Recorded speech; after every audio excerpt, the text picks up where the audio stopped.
Hello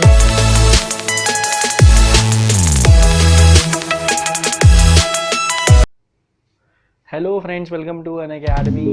My channel is Learn for Life with AB. So you can also check my Unacademy profile. Link आपको description में मिल जाएगा.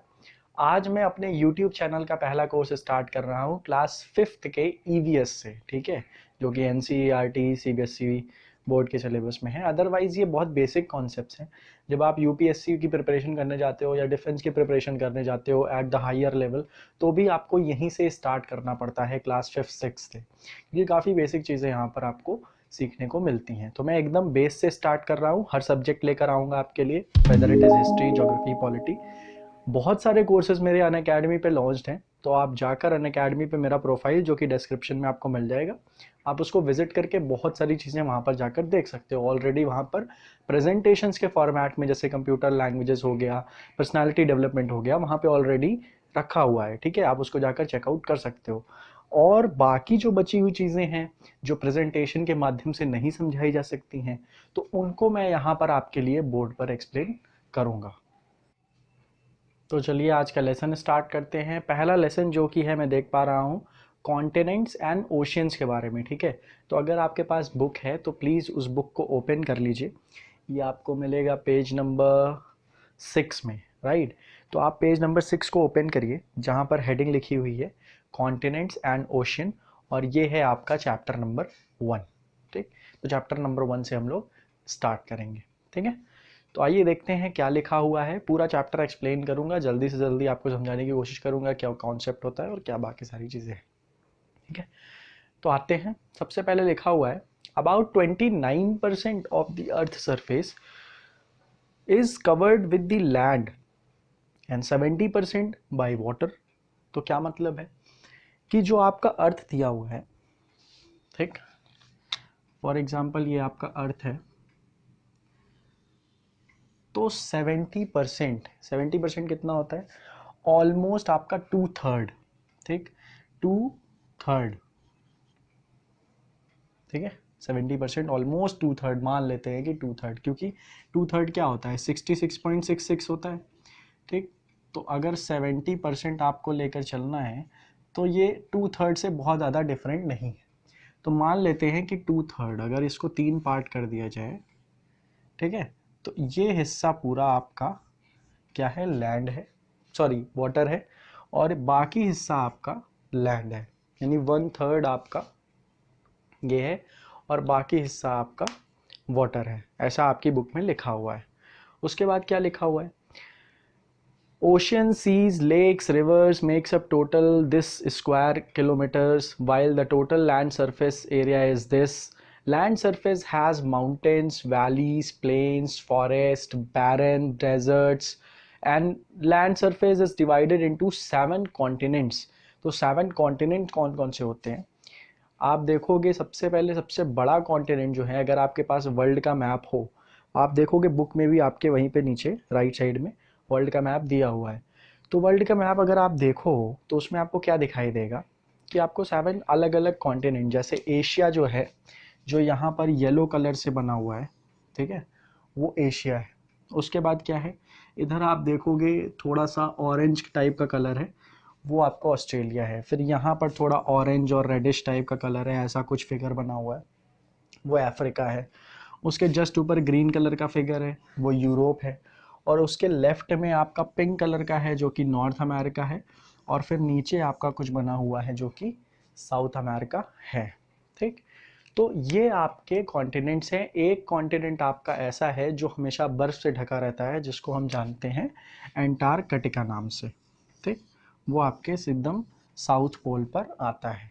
आप अगर ध्यान से देखोगे आपके बुक में जो फिगर बना हुआ है, उसमें नीचे के साइड में वाइट कलर का वो एंटार्कटिका दिया हुआ है, ठीक है. तो अब आगे पढ़ते हैं क्या क्या चीज़ें दी हुई हैं उसमें.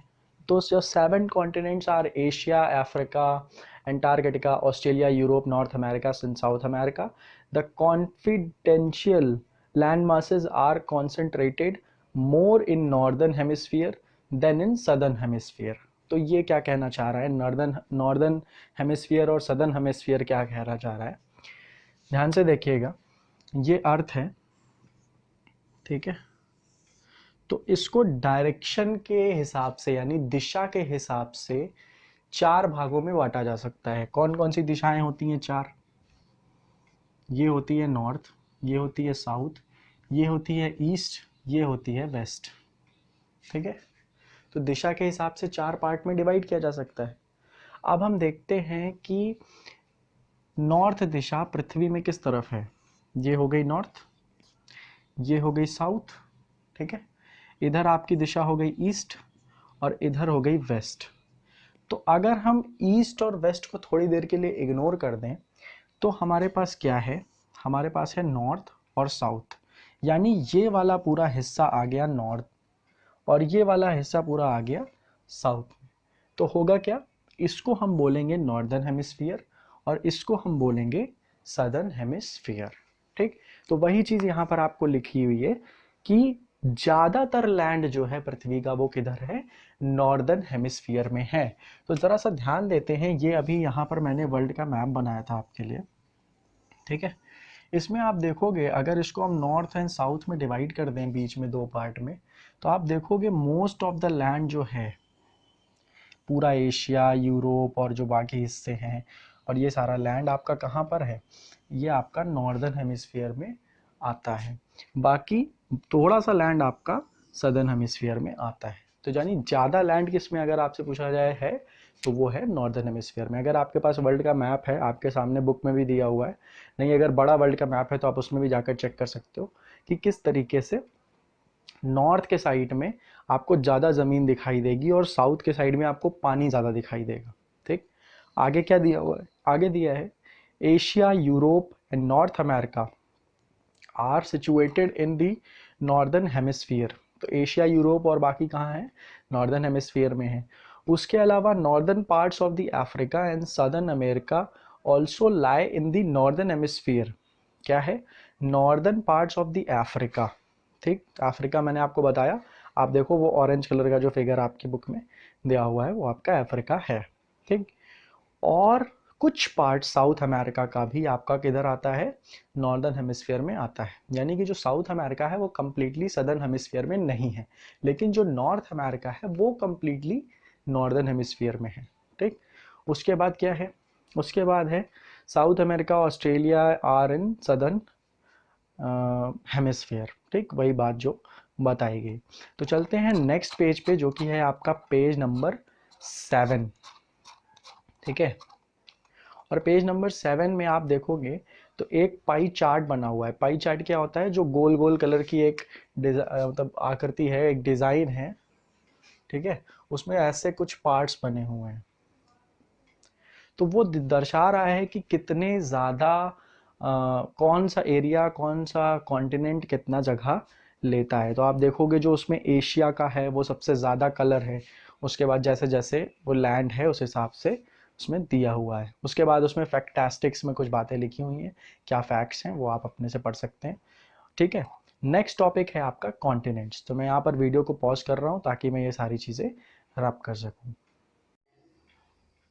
तो आई होप कि यहाँ तक का लेसन आपको समझ में आ गया होगा। ठीक है, अब हम लोग चलते हैं अपने नेक्स्ट टॉपिक पे जो कि है कॉन्टिनेंट, जैसा कि वीडियो पॉज करने के पहले मैंने आपको बताया था। ठीक, तो कॉन्टिनेंट्स में क्या है, सबसे पहले मैंने आपको कॉन्टिनेंट्स बना के तो दिखा दिए। अब हम लोग एक एक रेस्पेक्टिव कॉन्टिनेंट्स के बारे में पढ़ेंगे कि कौन सा कॉन्टिनेंट क्या बात करता है, कैसा दिखता है, कहाँ पे उसकी पोजीशन है, या बाकी सारी चीज़ें जो भी उससे एसोसिएटेड हैं। ठीक है, तो सबसे पहले जैसा कि मैं आपकी बुक में देख पा रहा हूँ, यहाँ पे दिया हुआ है कॉन्टिनेंट है एशिया। तो एशिया के बारे में देखते हैं क्या है एशिया। लिखा हुआ है इसमें, Asia is the largest continent in the entire world. तो एशिया क्या है, सबसे लार्जेस्ट कॉन्टिनेंट है। चलो भाई ये बात तो समझ में आ गई। फिर क्या बोल रहा है, Europe and Asia are sometimes referred to a single continent called Eurasia. ये थोड़ा सा इंटरेस्टिंग पॉइंट है। जैसे अब चूंकि आपको बुक में देखना पड़ेगा, जो मैप आपके बुक में दिया हुआ है, ठीक है, वो आप बेहतर तरीके से रिलेट कर पाओगे। उसके जैसा मैं यहाँ पे बनाने की कोशिश करूँगा बोर्ड में, ताकि आप उससे रिलेट करके चीज़ें समझ सकिए। ठीक है, तो आइए देखते हैं। जैसे कि आपके बुक में एशिया का मैप कुछ ऐसा दिया हुआ है। ठीक है, ऐसा है एशिया नीचे तक, उसके बाद यहाँ ऊपर है ऐसा, ठीक है, इधर जापान वगैरह है, ये सारी चीज़ें एशिया में आती हैं। उसके बाद क्या है, आप इधर देखोगे तो इसी को अगर मैं थोड़ा सा और एक्सटेंड कर दूं, ठीक, कैसे कुछ छोटे छोटे आइलैंड्स हैं, कुछ इधर हैं, कुछ इधर है, कुछ इधर है, ये पूरा हिस्सा आपका यूरोप में आता है। ठीक है, तो एशिया तो आपको पता ही है सबसे बड़ा कॉन्टिनेंट है, हम लोगों ने डिस्कस कर ही लिया था स्टार्टिंग में। ठीक, तो एशिया क्या है, सबसे बड़ा कॉन्टिनेंट है। लेकिन अगर हम एशिया और यूरोप को एक कॉन्टिनेंट मान लें तो इसको हम किस नाम से बुलाते हैं, इसको हम बुलाते हैं यूरेशिया नाम से, जो कि आपके बुक में भी नाम दिया हुआ है। ठीक, यहीं पर बीच में ही एक आपको पर्वत भी मिलेगा, यहाँ पर, सॉरी यहाँ पर, ठीक, जिस पर्वत का नाम है यूराल। क्या नाम है, यूराल। ठीक है, हिंदी में लिखते हैं यूराल। यही पर्वत जो है वो बाउंड्री डिसाइड करता है एशिया और यूरोप के बीच की, यानी एशिया और यूरोप को डिवाइड करता है यूराल पर्वत।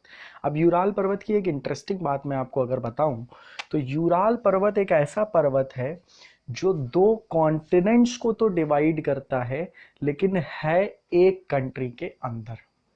फिर से समझिए, यूराल पर्वत जो है वो दो कॉन्टिनेंट्स को तो डिवाइड करता है, लेकिन है एक कंट्री के अंदर।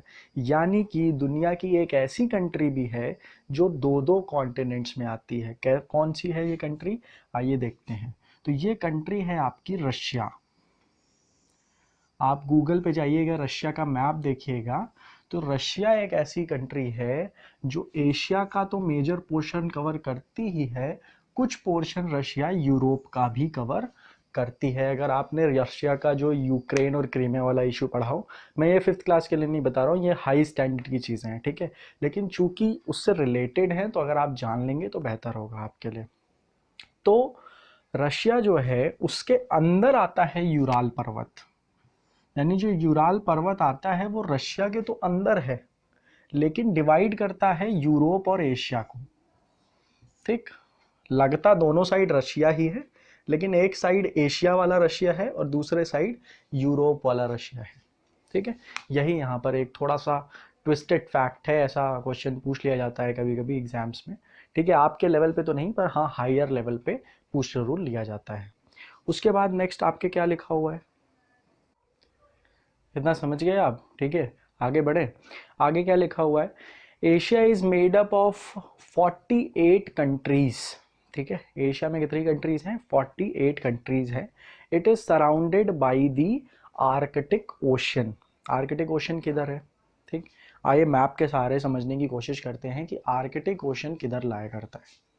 ठीक है, तो अगर मैं इसको ना भी मिटाऊं, इसी में आपको बता देता हूँ आर्कटिक ओशन क्या है। ये जो एशिया के ऊपर वाला हिस्सा है, ये वाला हिस्सा, ठीक, ये पूरा आपका आर्कटिक ओशन है, पूरा यहाँ तक, जहाँ तक नॉर्थ अटलांटिक स्टार्ट नहीं हो जाता है, ये वाला आपका नॉर्थ अटलांटिक ओशन है। तो नॉर्थ अटलांटिक के ऊपर ये पूरा इधर कवर करते हुए आपका आर्कटिक ओशन है। जब मैं इंटरनेशनल स्ट्रैटेजीज पढ़ाऊंगा, इंटरनेशनल स्ट्रैटेजीज पढ़ाऊंगा जिसमें आपको मैं चाइना और बाकी देशों की बायलैटरल कैसी संबंध हैं, क्या क्या स्ट्रैटेजीज हैं, जब वो मैं आपको पढ़ाऊंगा तो मैं आपको चाइना की जो आर्कटिक पोलर सिल्क रूट वाली पॉलिसी है वो भी आपको समझाऊंगा। ठीक है, वो क्लास 5th के लिए नहीं है, वो हायर लेवल के लिए है। उसके बाद आते हैं नेक्स्ट टॉपिक पे, जो कि है हमारा, क्या लिखा हुआ है कि द पैसिफिक ओशियन है, इंडियन ओशन भी है, मतलब एशिया के चारों तरफ की बात हो रही है। ऊपर के साइड तो है आर्कटिक ओशन, ठीक है, एशिया के राइट साइड में यानी कि इस तरफ क्या है आपका, पैसिफिक ओशियन है। एशिया के नीचे यानी कि जो इंडिया है, इंडिया का वाला पोर्शन है, इंडिया हो गया, ठीक है, फिर इधर तो अफ्रीका स्टार्ट हो जाता है, तो ये वाला एरिया पूरा, ये क्या है, पूरा इंडियन ओशन है। उसके बाद क्या है आपका, यही सारी चीज़ें इसमें दी हुई हैं। Europe and Mediterranean countries west में है, तो जाहिर सी बात है एशिया के वेस्ट में क्या है, अभी हम लोगों ने इतनी देर से पढ़ा, एशिया के वेस्ट में है यूरोप। दिशा ज्ञान हमेशा क्लियर रखिएगा, ये है आपका नॉर्थ है, ये साउथ है, ये ईस्ट है और ये वेस्ट है। ठीक है, तो ईस्ट में क्या है, ईस्ट में आपका पैसिफिक ओशियन है, नॉर्थ में आर्कटिक है, साउथ में आपका इंडियन ओशियन है, और वेस्ट में आपका क्या है, यूरोप है और मेडिटेरियन सी है, और मेडिटेरियन जो कुछ भी उसमें दिया हुआ है, ठीक है, मेडिटेरियन कंट्रीज। तो ये सारी चीज़ें आपकी हैं, ठीक है।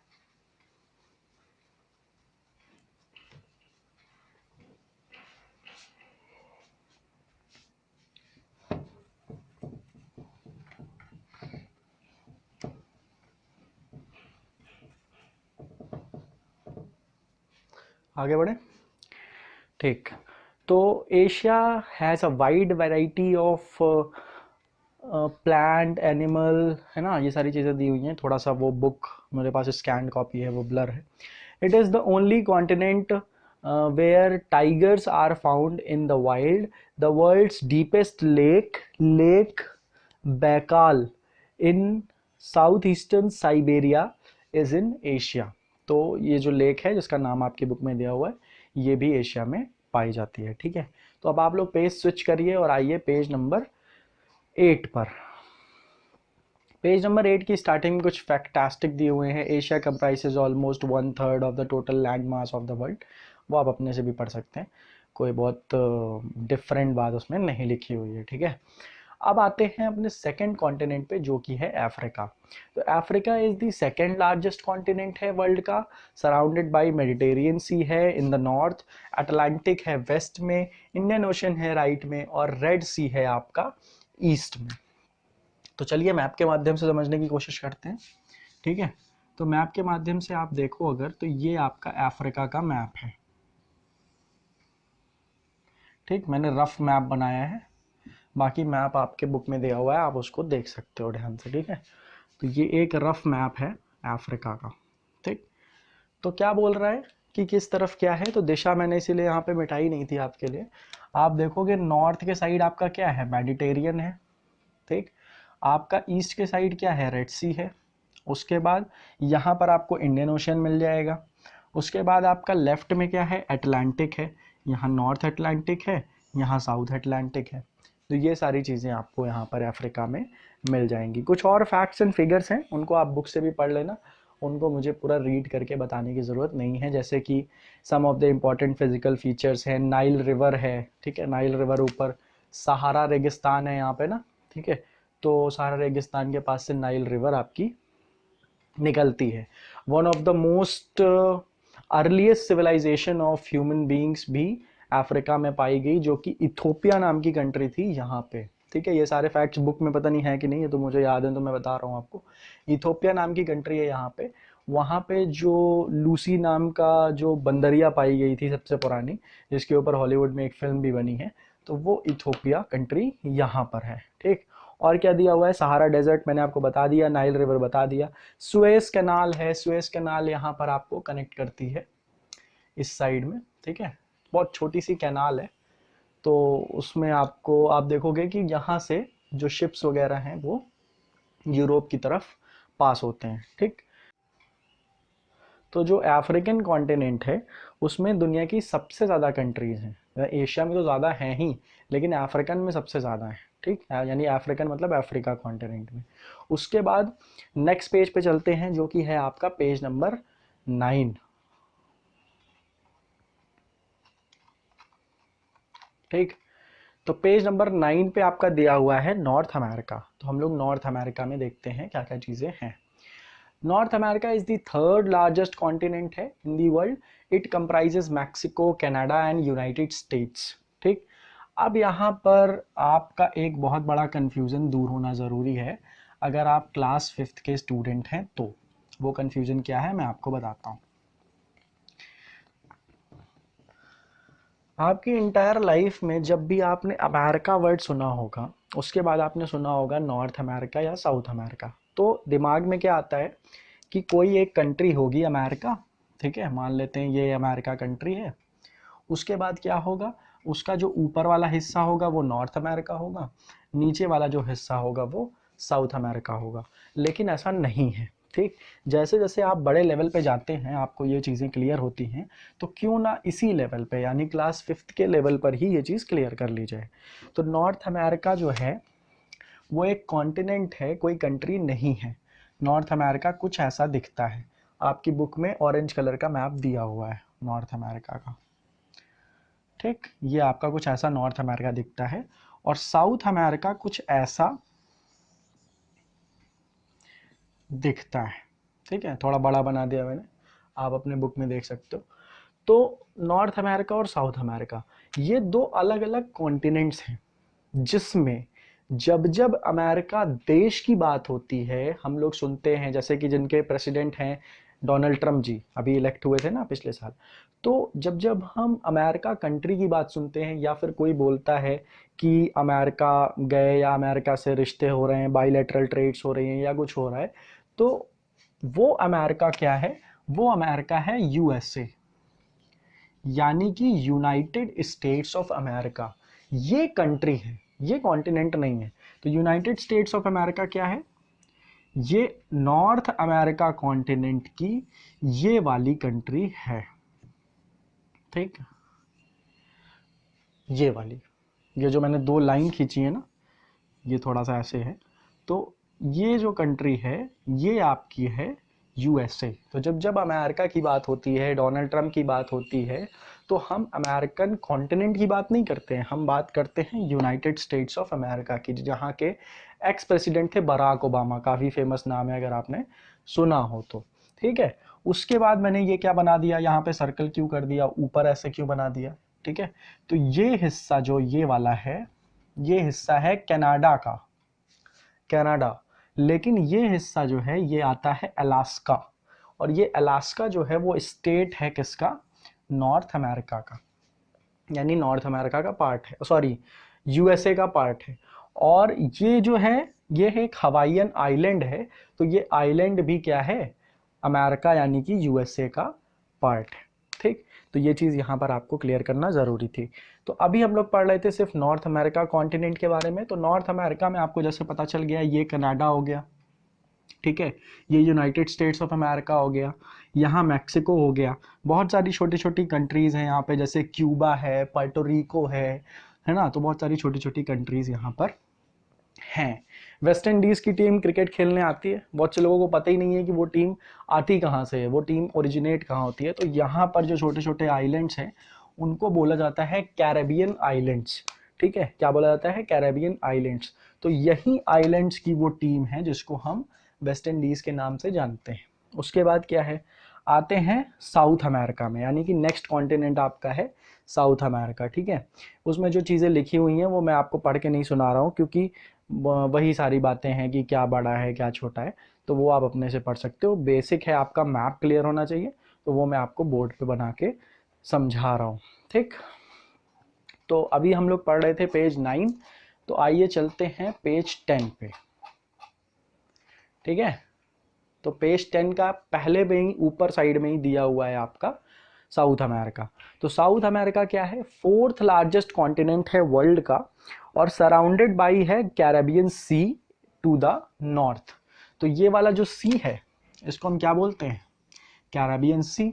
और इस सी में जो छोटे छोटे आइलैंड्स हैं उनको बोलते हैं कैरेबियन आइलैंड्स, ठीक है। कभी कभी आप वेस्ट इंडीज़ के खिलाड़ियों का न्यूज़पेपर में देखो, लिखा रहता है कैरेबियाई द्वीप के खिलाड़ी, तो ये हैं कैरेबियाई द्वीप। उसके बाद क्या दिया हुआ है? South America has high mountains, highland areas, world's longest mountain range Andes. तो ये इंपॉर्टेंट पॉइंट है हमारे लिए कि वर्ल्ड की जो लॉन्गेस्ट माउंटेन रेंज है एंडीज, वो आपकी साउथ अमेरिका में लाया करती है यहाँ पे, ठीक है। ये जो रेंज है ये बोली जाती है एंडीज।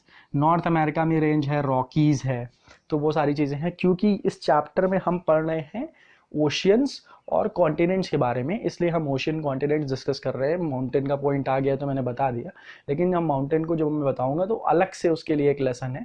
अदरवाइज आप अनअकैडमी पे जब जाओगे है ना, प्रोफाइल देखोगे डिस्क्रिप्शन में, तो वहाँ पर मैंने मैप प्रैक्टिस का एक कोर्स बनाया हुआ है, उसमें मैंने माउंटेन्स को अलग से एक एक कॉन्टिनेंट का बताया हुआ है, तो आप उसको जाकर चेक कर सकते हैं, ठीक। तो ये सारी चीज़ें हैं, एंडीज़ मैंने बता दिया, ठीक है। बाकी साउथ अमेरिका की कुछ कंट्रीज़ देख लेते हैं कौन कौन सी हैं। जैसे एक बड़ी सी कंट्री यहाँ पर है, ब्राज़ील है। अमेज़ॉन नदी बहुत फेमस है, अमेज़ॉन आपने सुना होगा, शॉपिंग वाली कंपनी है, उसका नाम यहीं से लिया गया है अमेज़ॉन। तो ये अमेज़ॉन नदी है, काफ़ी लंबी नदी है, ठीक है। उसके बाद आपकी कुछ कंट्रीज़ हैं जैसे चिले है, ठीक है, पैराग्वे, उरुग्वे, यानी फुटबॉल वाली जो बड़ी बड़ी कंट्रीज़ है जिनका नाम अक्सर सुनाई देता है, सब यहीं की हैं, ठीक। यही सारी कंट्रीज़ आपकी हैं। आपकी वेनेजुएला वगैरह है जैसे ये वाली, है ना, वेनेजुएला है और ये सारी कंट्रीज़ हैं।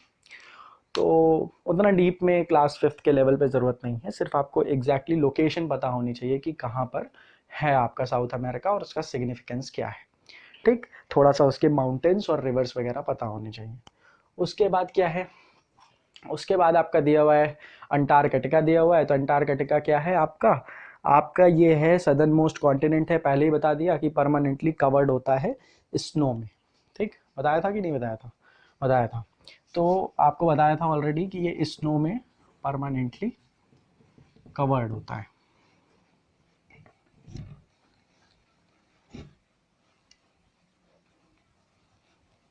ठीक है।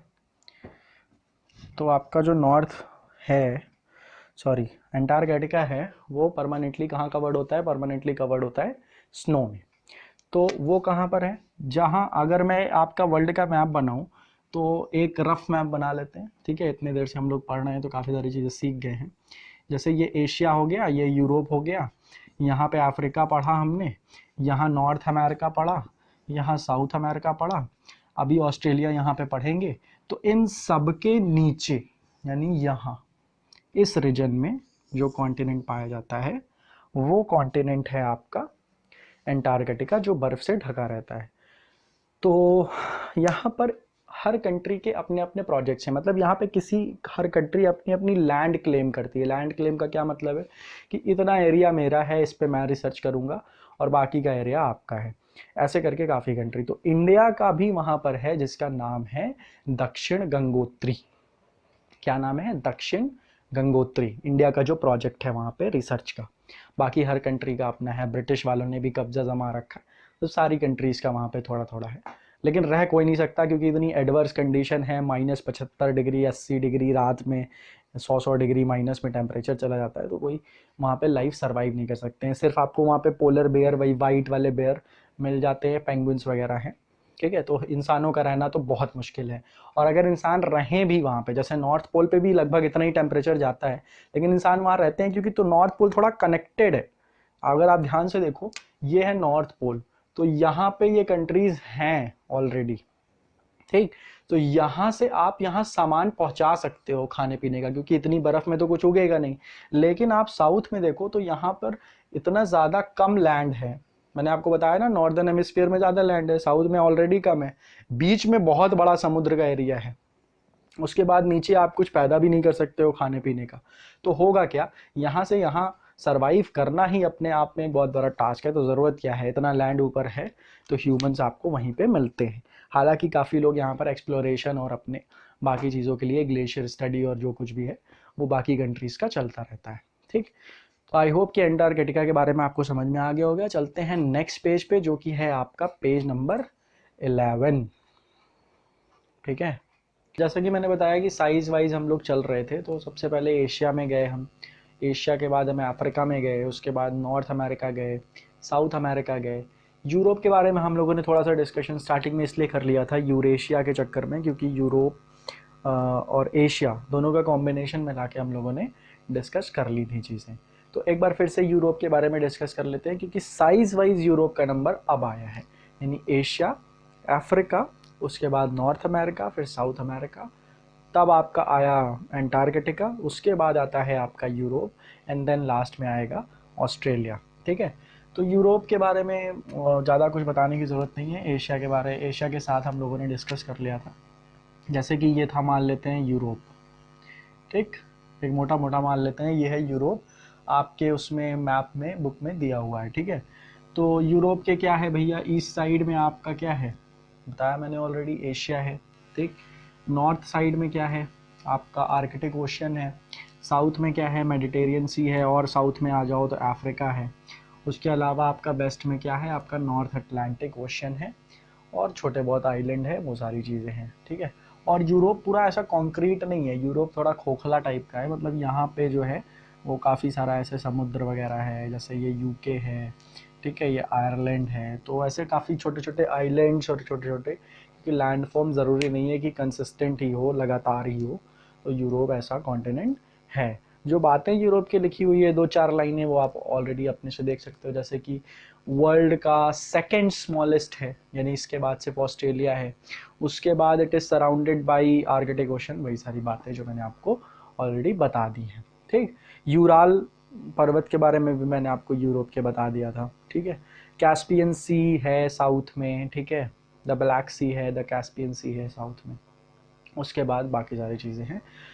फिर आते हैं, नेक्स्ट है अपना ऑस्ट्रेलिया। ठीक, तो इसी के रिस्पेक्ट में बताता हूँ कि अगर ये यूरोप है, ये एशिया है, तो ऑस्ट्रेलिया है इधर दाहिने हाथ पे नीचे के साइड में, यहाँ पर। ठीक, ये है ऑस्ट्रेलिया। ठीक है, मैप आप देख सकते हो ऑस्ट्रेलिया का बेहतर, क्योंकि बोर्ड पे उतना अच्छा मैप बनाना पॉसिबल नहीं है।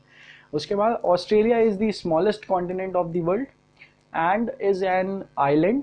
It is surrounded by the Pacific and Indian ocean. तो पैसिफिक ओशन किधर है? इधर साइड जो है ये पूरा एरिया, ये वाला, ये पैसिफिक ओशन है, और इधर साइड वाला ये एरिया पूरा इंडियन ओशन है। ठीक, उसके बाद क्या है? उसके बाद द ग्रेट बैरियर रीफ। ये बहुत इंपॉर्टेंट है बड़े एग्जाम्स के पॉइंट ऑफ व्यू से। आपके लेवल पे तो चलिए ठीक है, लेकिन ग्रेट बैरियर रीफ जो है वो बड़े एग्जाम के पॉइंट ऑफ व्यू से काफ़ी ज़्यादा इंपॉर्टेंट है। उसके बाद the great Australian desert are two of the important physical features of Australia. ठीक, तो ग्रेट बैरियर रीफ के बारे में जान लेते हैं कि किधर है। तो ये ऑस्ट्रेलिया का मैप है। तो जो ये वाला रीजन है ना, ये ग्रेट बैरियर रीफ के नाम से जाना जाता है। ठीक है, तो हम लोग जानेंगे इसके बारे में आगे क्या होता है ग्रेट बैरियर रीफ। जैसे कि एक ओवरऑल आपको नजर आता हूँ कि यहाँ पर समुद्र में काफ़ी सारा इकोलॉजी इन्वायरमेंट पाया जाता है, कई सारे जैविक संसाधन पाए जाते हैं, मतलब काफ़ी ज़्यादा रिच है। जीवन के मामले में अगर देखा जाए तो काफ़ी ज़्यादा रिच है। ठीक है, तो बहुत सारे शैवाल और कोरल आइलैंड्स और बैरियर रीफ पाए जाते हैं। कछुओं का बहुत बड़ा पाया जाता है। उसके अलावा मछलियों का है, काफ़ी सारी चीज़ें हैं। तो ग्रेट बैरियर रीफ, उसमें कोरल ब्लीचिंग की जब बात आती है तो ग्रेट बैरियर रीफ का नाम आता है, और कछुओं की बात आती है तो ग्रेट बैरियर रीफ का नाम आता है। तो ये सारी चीज़ें हैं। उसके बाद New Zealand and the island of the south west Pacific such as Papua New Guinea as refer to Australasia. तो ये ऑस्ट्रेलेशिया का क्या कॉन्सेप्ट है ये देखते हैं। तो यहाँ पर एक कंट्री है जिसको बोलते हैं पपुआ न्यू गिनी। क्या बोलते हैं? पपुआ न्यू गिनी। और यहाँ पर जो कंट्री है वो आपकी है, इधर से आती है, इंडोनेशिया वगैरह का पार्ट है, तो वो आके इसमें कनेक्ट होता है। ठीक है, पपुआ न्यू गिनी में वो वाला पार्ट आपका कनेक्ट होता है। इंडोनेशिया है, फिलीपींस है, ये सारी कंट्रीज जो एशियन कंट्रीज़ हैं, एशिया की जो ये कंट्रीज़ हैं, यहाँ एशिया है ना, तो एशिया भी बहुत बड़ा है। ठीक है, तो वो उसका कुछ पार्ट आकर यहाँ पे कनेक्ट होता है। तो इस पार्ट को हम क्या बोलते हैं? ऑस्ट्रेलेशिया। क्या बोलते हैं? ऑस्ट्रेलेशिया। जैसे कि इस पार्ट को हम बोलते हैं यूरेशिया, तो इस पार्ट को हम बोलते हैं ऑस्ट्रेलेशिया। ठीक, उसके बाद क्या दिया हुआ है? न्यूजीलैंड है, यानी कि ये ऑस्ट्रेलिया है। ऑस्ट्रेलिया के और नीचे साइड में इधर इस एरिया में आपको मिलेगा न्यूजीलैंड। जो न्यूजीलैंड की टीम हमारी क्रिकेट खेलने आती है इंडिया के साथ, वो आपको यहाँ पर मिलेगी। उसके बाद क्या लिखा हुआ? Australia has very sparse human population. It is the only continent in the world has more sheep than people, यानी कि यहाँ भेड़ों की संख्या ज़्यादा है लोगों से ऑस्ट्रेलिया में। ठीक, तो ये सारी चीज़ें आई होप आप लोगों को समझ में आ गई होंगी। ठीक है, आगे बढ़ते हैं, पेज नंबर 12 की ओर चलते हैं। लेसन भी आपका समाप्ति की ओर आ रहा है। तो पेज नंबर 12 देखता हूँ मैं कहाँ है। Page number 12, yes I got it. तो पेज नंबर 12 का पहला टॉपिक है ओशंस। तो अब तक हम लोगों ने कॉन्टिनेंट्स पढ़ लिए, अब हम लोग पढ़ेंगे ओशंस के बारे में। तो ओशंस में क्या लिखा हुआ है? Oceans make up about 99% of the Earth's living space. A vast variety of the plant and animal species thrive in oceans. The Earth has 5 oceans, namely Arctic, Atlantic, Indian, Arctic, Atlantic, Indian, and Pacific, and the newly recognized Southern Ocean. ठीक, तो हम लोग जानेंगे कि ये सारी चीज़ें कहाँ पर हैं। मैप के माध्यम से समझने की कोशिश करते हैं। एक रफ मैप मैं फिर से बनाऊंगा यहाँ आपके लिए वर्ल्ड का, और उसमें हम लोग सारे ओशियंस को देखने की कोशिश करेंगे।